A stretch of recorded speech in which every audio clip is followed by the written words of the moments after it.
മകളെ, Jerusalem prayer ലൈനിലെ 3 minute പ്രാർത്ഥനയ്ക്കായി ഇതാ ലോകത്തിൻ്റെ വിവിധങ്ങളായ ഭാഗങ്ങളിരുന്നു കൊണ്ട്, ഭവനങ്ങളിരുന്നു കൊണ്ട്, ഡൈനിങ് ടേബിളിൻ്റെ ചുറ്റുമിരുന്നു കൊണ്ട്, വാഹനത്തിലിരുന്നു കൊണ്ട് കർത്താവിൻ്റെ വചനം ശ്രവിക്കാൻ പോവുകയാണ്. ഈശോയുടെ നാമം ആരൊക്കെ വിളിക്കുന്നുണ്ടോ, കുരിശിൻ്റെ മഹത്വം ആരൊക്കെ പാടിപ്പുകഴ്ത്തുന്നുണ്ടോ, അവരെ കർത്താവ് പ്രത്യേകമായി സ്നേഹിക്കുകയാണ് ഈ ദുഃഖ വെള്ളിയാഴ്ച സുദിനത്തിൽ. കർത്താവിൻ്റെ വചനം തരുന്നു. കൊളോസ്യർക്കാർക്ക് എഴുതിയ ലേഖനം 2-ാം അധ്യായം 15-ാം വാക്യം. ആധിപത്യങ്ങളെയും അധികാരങ്ങളെയും അവൻ നിരായുധമാക്കി, അവൻ കുരിശിൽ അവയുടെ മേൽ വിജയം ആഘോഷിച്ചുകൊണ്ട്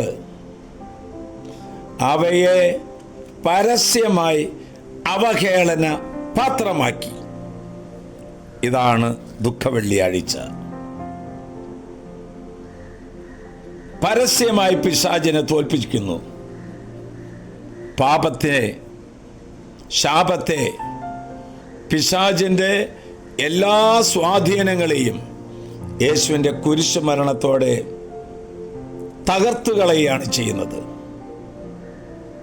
പാപവും ശാപവും കൊണ്ട് വിഷമിക്കുന്ന ദൈവമക്കളോട് കർത്താവ് പറയുകയാണ്, നിന്റെ തലമുറകളിലൂടെ കടന്നു വന്ന ശാപവും പാപവും കുരിശ് മരണത്തോടെ അവ നിർവീര്യമാക്കി കളഞ്ഞു എന്നുള്ളതാണ്. മകളെ, നമ്മുടെ നഷ്ടങ്ങളെ ഓർത്ത്, നമുക്ക് നഷ്ടപ്പെട്ട സമ്പത്തിനെ ഓർത്ത് വിഷമിക്കേണ്ട. നമ്മുടെ നഷ്ടപ്പെട്ടു പോയ ജോലി ഓർത്ത് വേദനിക്കേണ്ട. നമ്മുടെ നഷ്ടപ്പെട്ടു പോയ ആരോഗ്യത്തെ ഓർത്ത് വിഷമിക്കേണ്ട. നമ്മുടെ നഷ്ടപ്പെട്ടു പോയ സന്തോഷത്തെ ഓർത്ത് സങ്കടപ്പെടേണ്ട. നമ്മുടെ നഷ്ടപ്പെട്ടു പോയ അവസരങ്ങളെ ഓർത്ത് ഭയപ്പെടേണ്ട. ദൈവമായ കർത്താവ് നമ്മോട് പറയുന്നു, ഒരുപക്ഷെ നീ രോഗിയായി രോഗശയ്യയിൽ കിടക്കുന്ന ഒരു വ്യക്തിയായിരിക്കാം. അവരോട് ഈശോ പറയുകയാണ്, നിത്യതയിൽ എത്തിക്കാൻ വേണ്ടിയിട്ടാണ് ഞാൻ നിനക്ക് രോഗം നൽകിയത്. ചിലരെല്ലാം നഷ്ടപ്പെട്ട് വേദനിക്കുന്നവരുണ്ടാകാം. ദൈവമായ കർത്താവ് കുരിശിൽ കിടന്ന് പറയുന്നു, ദൈവം നമുക്ക് നഷ്ടങ്ങൾ അനുവദിക്കുന്നത് യഥാർത്ഥമായ നേട്ടത്തിൽ വളരുവാൻ വേണ്ടിയിട്ടാണ്. മാനസികമായും ശാരീരികമായും ഒക്കെ തകർന്നടിഞ്ഞ് ഇനി ഒന്നും ചെയ്യാൻ പറ്റാത്ത വണ്ണത്തിൽ നിൽക്കുന്നവരുണ്ടാകാം. അവരോട് യേശു പറയുന്നു, ദൈവം നിന്നെ തകർക്കുന്നത് നമ്മെ എളിമയിലേക്ക് കൊണ്ടുവരാൻ വേണ്ടിയിട്ടാണ്.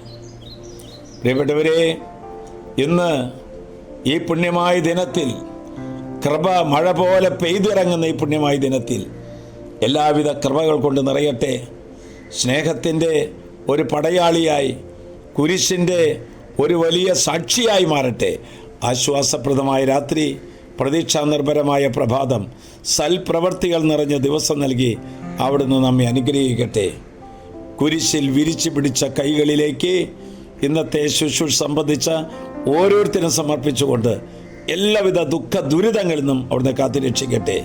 നമ്മുടെ കർത്താവ് ഈശോ മിശിഹായുടെ കൃപയും പിതാവായ ദൈവത്തിൻ്റെ സ്നേഹവും പരിശുദ്ധാത്മാവിന്റെ സഹവാസവും നാം എല്ലാവരോടും കൂടി ഉണ്ടായിരിക്കട്ടെ, ഇപ്പോഴും എപ്പോഴും എന്നേക്കും.